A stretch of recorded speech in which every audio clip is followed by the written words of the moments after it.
हरे कृष्णा। श्रीमद् भगवद गीता अध्याय 13 प्रकृति पुरुष और चेतना श्लोक संख्या नंबर 21। कार्य कारण कर्तृत्वे हेतु प्रकृतिरुच्यते पुरुषा सुख दुःखानां भोक्तृत्वे हेतुरुच्यते। प्रकृति समस्त भौतिक कारणों तथा कार्यों यानी परिणामों की हेतु कही जाती है, यानी कारण कही जाती है।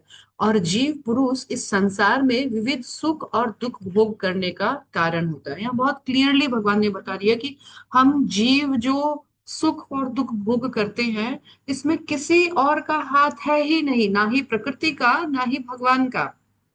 हम अपने खुद के किए हुए कर्मों के कारण इस संसार में सुख और दुख भोग करते हैं। प्रकृति का क्या रोल है? तो बताया है, प्रकृति इस संसार में जितने भी कार्य और कारण है, इन सारे कार्य और कारण, जैसे कार्य क्या हो गया, तो ये शरीर एक कार्य है, कर्म क्षेत्र है। और कारण जिसमें सेंसेस हैं, अलग अलग इंद्रियां अलग अलग कार्य करती है। तो ये कार्य और कारण का प्रकृति जो है वो वो एक कॉज, एक निमित्त बनती है, एक कारण बनती है।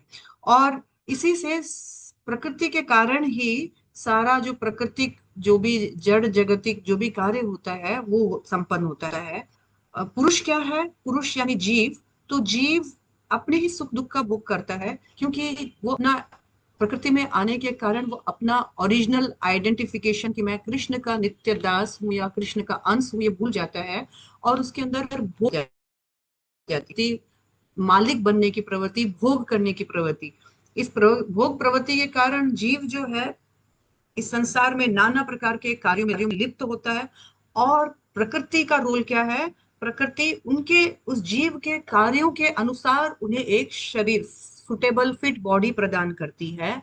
उस बॉडी से वो अपने कर्मों के अनुसार सुख तथा दुख का भोग करता है। और इसमें परमात्मा का रोल क्या है? तो परमात्मा केवल उनके कार्यों के अनुसार जो प्रकृति ने शरीर दी है, परमात्मा उसको सैंक्शन करते हैं। हरे कृष्णा। शिल प्रभुपाद गुरु गौरांग की